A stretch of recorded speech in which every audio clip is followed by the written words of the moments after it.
to use for that เริ่ fraud. มจากคนแรกนะเด็กค่ะตามกันด้วยยายา และสุดท้ายแพนเค้กไม่มีใครปกมือต้อนรับเลย ขอบคุณค่ะ ขอบคุณครับท่านผู้เขียนกันเลย ถูกต้อง อ่ะมาถึงแล้วรู้จักชื่อเสียงยังครับครบเรียบร้อย เอ้ย ต้าเจียฮาวนี่ฮาว สินเจ้ามาบูฮา Reading the trainer by handshake. จับมือ Okay, and now, bird technique. ช่วงนี้มาแบบตื่นเต้นเลยผมได้ ให้ตะลุงคุณพ่อกันไปเลยทีเดียว แม็กซ์โชว์ This now, magic show the body to be there. Oh,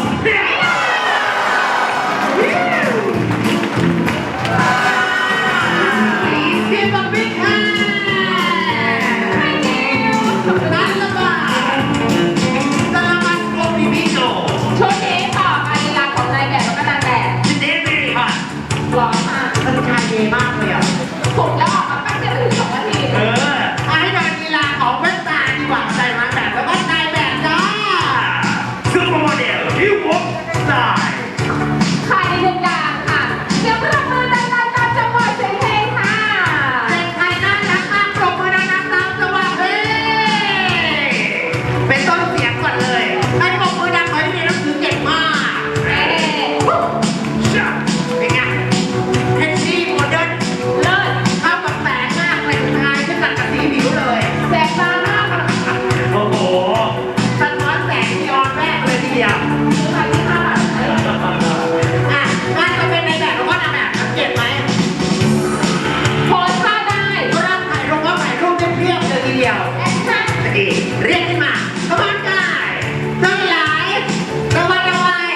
มาเตียนสารกะโลสิ้นเมย ได้นิ้วหาย ดูนี่ แหม แปะเอาถึงไว้ เธอซื้อชุดเหมือนเด็กแรกเกิดเลยดีกว่า มาแล้วจ้า ชิงตาเจ้ากูจ่ากูจ่า ย้อนตายย้อนตายจ้าเมย์นะเด็ก ขอบคุณค่ะ Thank you so much.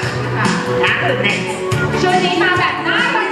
นะกาลีลาการเล่นหัวฮูลาฮูปหรือว่าหุ่นลากเชียร์ They will show you how to make hula hoop, rolling and dancing.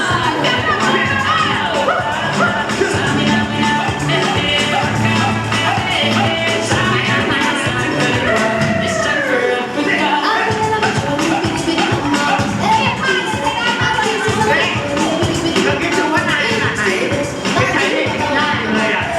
จนเจโนเขาไปร้องเพลงใหม่แล้ว โอ้ไม่เป็นไรเสียงเสียง Okay. มาเลย Bring it back. เอ๊ะ เอาละจ้ะปรบมือเลยพี่พันธ์นี่ ขอบคุณค่ะ ถึงนักสองคนลูกไปคนหนึ่งแล้วอ่ะ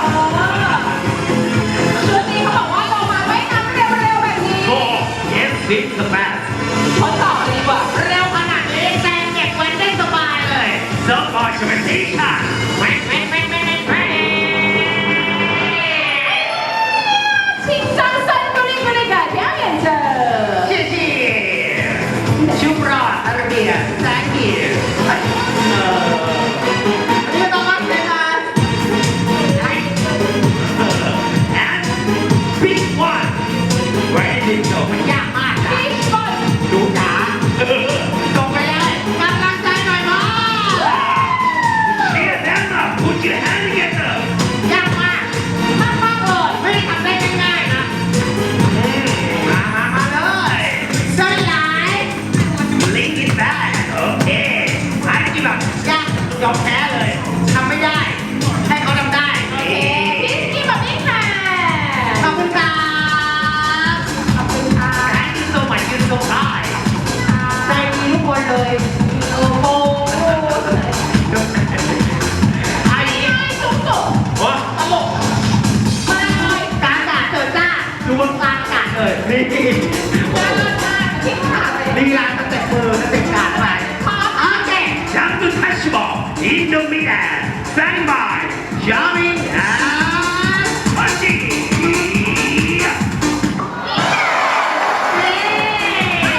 ให้คนเดี่ยวเอาชิว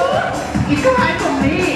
นี่ก็ชิวเอา อีกยังเหลืออีกสองเหลืออีกสอง อีกต่อค่ะ ได้ไม่ได้ ยืนยันดิโชว์อัพเฮีย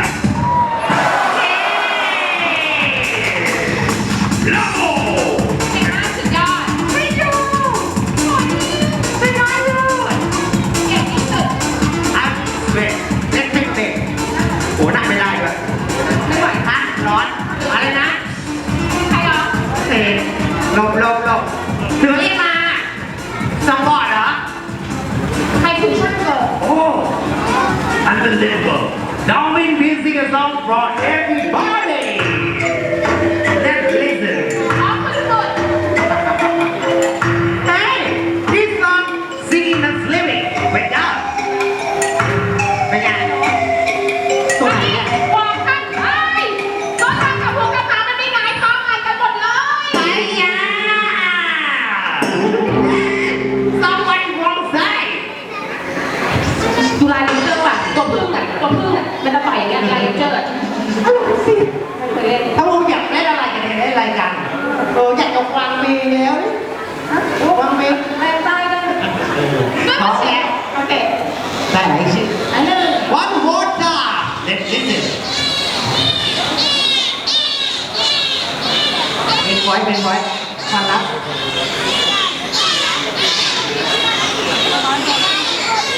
You love it?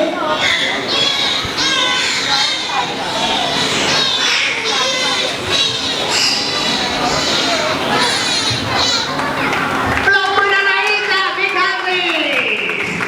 ไอ้ อ้อแออ้อแอร้องอะไรก็ไม่รู้อ้อแอ What's very nice เสียงเพราะมากนะ เสียงไม่ร้องออกดีมาก ทางธรรมชาติก็จะเป็นการสื่อสารของพวกเขานะ ใช่พูดคุยกันใช้คลื่นเสียง ใช่ นี่ตอนนี้ ชุดนี้มีอะไรแบบน่ารักด้วย เอาความน่ารักมาสยบความร้อนดีกว่า ถูกต้องผมกลัวใครพูดชื่อหัวชื่อเนสื่อ Right the love to try to buy it รอคนชื่อสี่อัพแอนด์คีสจุ๊บ ปรบมือดังๆให้กับภาพน่ารักจ้า So sweet. ยาย่า น่ารักป่ะ ไป เรี ดี ยกใช้ได้เลยพี่ ทักษะเลย พร้อมและ 听闻这件事。 โอเคอีโอซ่าขึ้นมาหอมแก้ ทางร้ายหลาย 哎。 ใช้ได้ เนี่ย น้องแผ่น ได้เป็นน้องเค้ก หอมไล่เหมือนกันนะ หอมได้ด้วย ไล่ หอมนาน ร้อง ๆมันเบิด one two three up and kiss เหลือแตกเลย 听懂了吗？ ว้าย 听闻。 หวานใจแดดร้อน ร้อนอีก Live very hard. ร้อนตึ๊บเลย Yeah, yeah. Time aside. เอาหัวใจหน่อย 好了吗？你说？Okay, sugar tea, up and kiss. หอมแก้มนะร้องหนึ่งสองสามขึ้นมาอ้าว เด็ก ไม่เล่นแล้ว หอมแค่ตรงตรงเนี้ยนะทำไมตั้งไม่ได้น้องบอกหาดีกว่า นี่เว้ย Sorry you.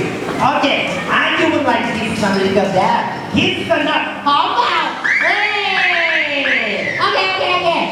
You got it. Ah, now, stop. ถ้าสีหัวชิวเสียวเสีย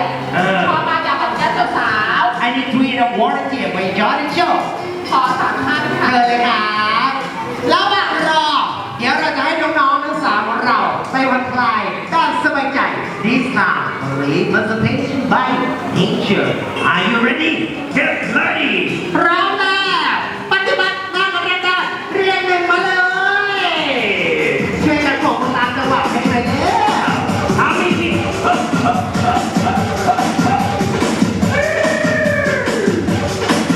นี่ทำไมเรามากันดูจุดด้วยอ่ะเราจะลงมาแล้วสัตว์เลี้ยงลูกด้วยน้ำดกนะครับ หายใจด้วยปอดซักท้องหนาประมาณ 1 feet. Dolphin sensation Around 1 year. and giving one baby per liter น้ำหนักตัวสุดยอดมากนะ แต่ละตัวนี้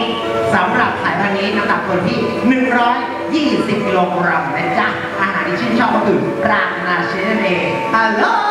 มาแล้ว This baby is ของอินเดีย from India. Namaste This baby is Miss คือไทยหัว ให้กว่าชาวไทย What's up please